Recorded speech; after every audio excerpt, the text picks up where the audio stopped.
Hello there, Sir from 17 once again, introducing you to my Mass Effect 3 Insanity Difficulty video walkthrough. This is the second section of the Geth Dreadnought, and I mentioned on the last video that the left side of this room would have hunters, and there they are. And you want to kill them as quick as you can, because they're assholes, they really are, but they're limited in their abilities, so you need to bear that in mind. Because they're a lot like the flamethrower guys.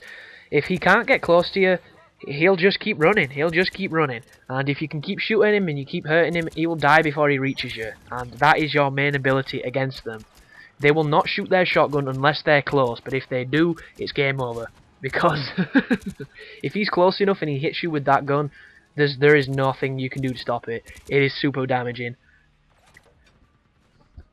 But they are a little bit like the flamers off of Gears of War 3. They do get really overly ambitious, and sometimes they'll try and shoot you from a range that's ridiculous, and it's always fun to see, but it's not so much of a danger. But they're the only threat in this room, because the rest are just standard troopers, and like I said, the Geth are easy as long as you know what you're doing. And as soon as you realise that Tali is a magician against them, she's awesome. And speaking of Tali, I thought that was Tali, and that is why I didn't shoot it. And that is how much damage a hunter will do up close if you're not careful. That was a really, really rough spot. And it happens to me a lot in the multiplayer. When everybody's running around in different camouflage and stuff, they look like enemies. Like if anybody wears black or a dark red, they look like a nemesis. If anybody wears white, they look like Cerberus. It's crazy. Like, I was wearing yellow the other day, and somebody said I look like a Geth flamethrower guy. So, it's just super funny how that happens. And it happens a lot. Excuse me. But I just did a commentary over like a 5-minute video, and then I started doing this one, which is nearly 15 minutes, and my laptop overheated and crashed, and I lost the entire thing. And it's just so ironic how it never happens on the 5-minute video, it's always on the fucking big one. So tragic. But this is another quiet area where we're going to be going down some ladders, and I don't remember there being ladders in the other Mass Effects, but you'll have to correct me if there were. It just kind of seems like Shepard's this infant that's been promoted from baby school, and he's suddenly discovering all these fantastic aspects of the world. It's the first time he's ever visited a public park, and he's seen the swings and the seesaw for the first time. Only in Shepard's book, it's mantling over, you know, little ledges and going down ladders. He's like a kid in a candy store. He's loving it. It's just ladder central, man. And I don't get it. It's very strange. And it's just been used as a traversal mechanic. It's nothing flashy, but you know when you've got things like Uncharted doing all a really complicated platforming, and then there's Shepard climbing over like 5 inches worth of rock, and he thinks he's a boss. It's kind of strange.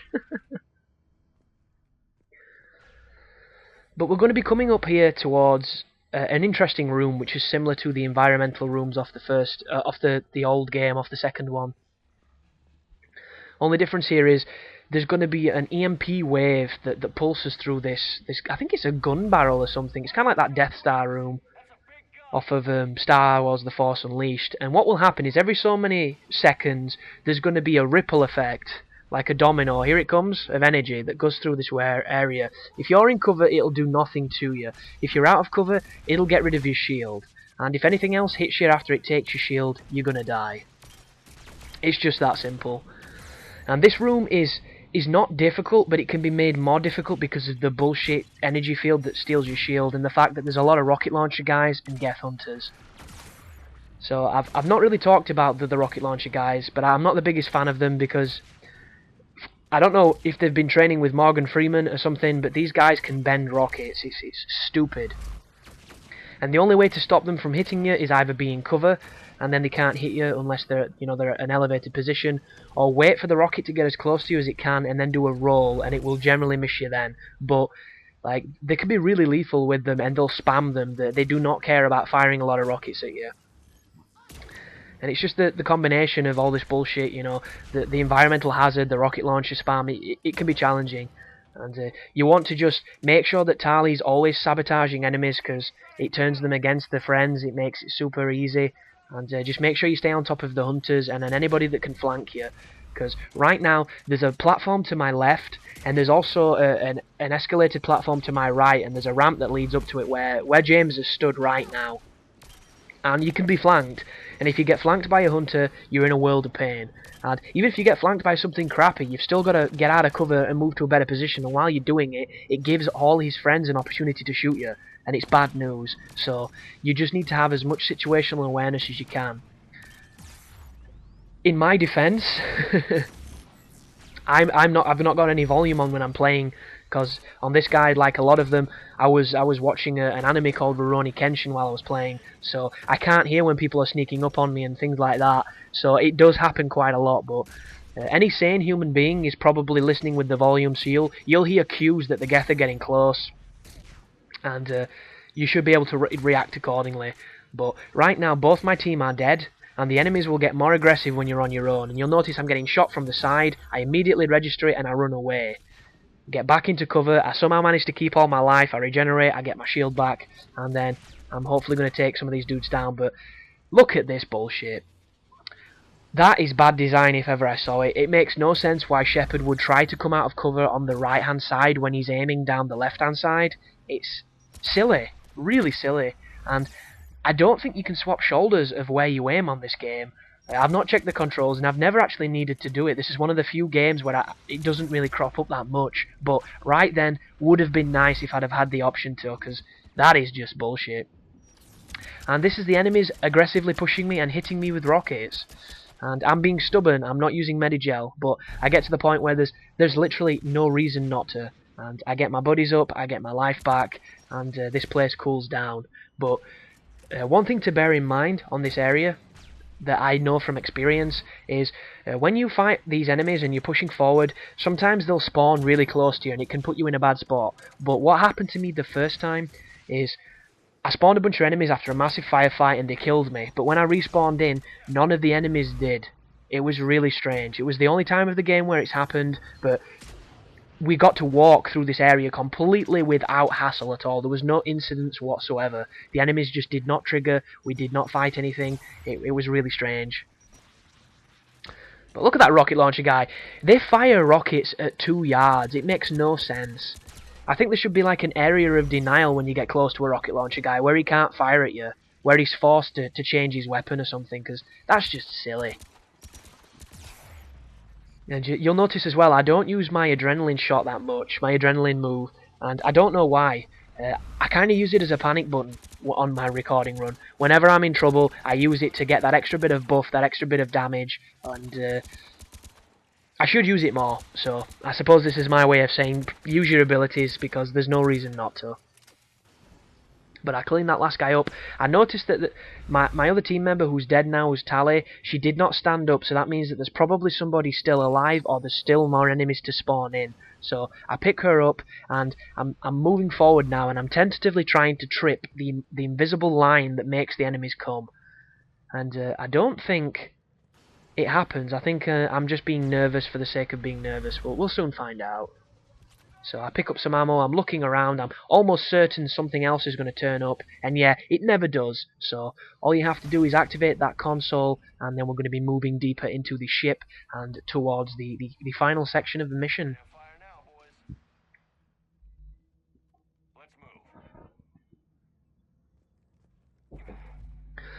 But the co-op is a really interesting aspect of this game, because it's the first time that BioWare, to my knowledge, aside from their MMO stuff, have ever really handled multiplayer, and I think they've done a good job.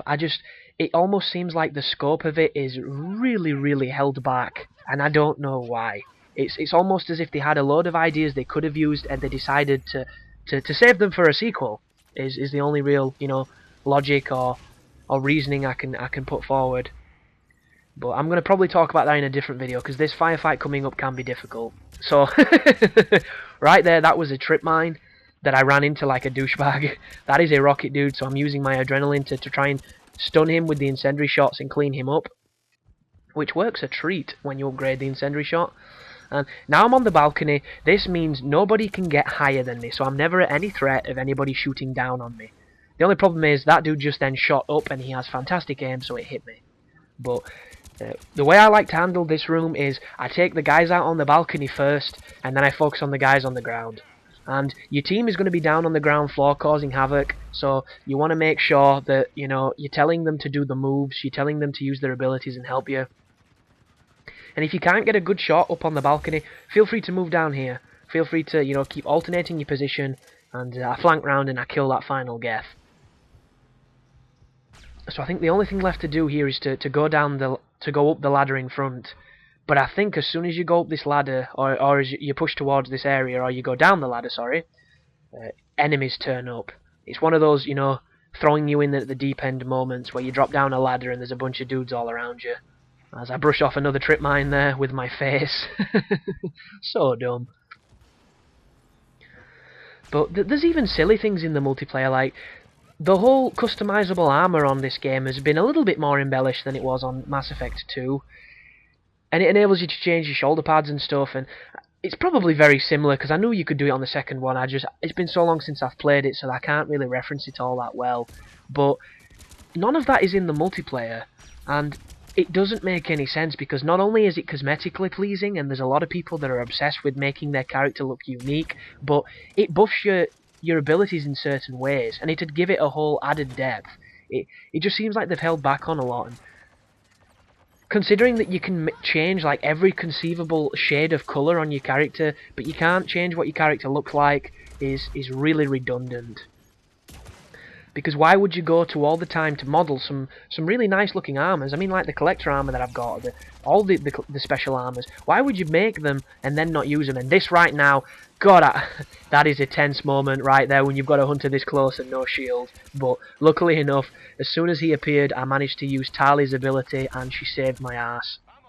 But it just goes to show, even if the enemies get close and you manage the situation correctly, you will stay alive, but you've just got to be aware that you might die on this difficulty quite a lot, and if you play aggressively, if you don't play smart, I can almost guarantee you're going to die a lot. But I think all of the enemies are now dead, but you'll notice I am always on 100% alert just in case, because the amount of times on games when you think you've cleared a room out and then you move forward and some dude insta-kills you or slaps you is the story of my life, really. And I'm sure a lot of people will agree, because it happens a lot. But once you come up here, you've got to go towards this doorway, you've got to do your lovely... I'm going to shove my iPod hand at it, and it's going to spin around a little bit, and hopefully it's going to open. And then it shuts. What happened then? I don't think this door likes me very much. That was weird. But there you go. And I think all that's left to be done now is to escape to the shuttles with Legion, which is a highly scripted, like running around with things blowing up sequence. So I could be wrong though, that might be on the next video, we'll have to see. Bit of Geth data there to salvage. But I can't believe you can't land on planets, man. Oh, it's just... it baffles the mind. But thanks for watching anyhow, and you take care now.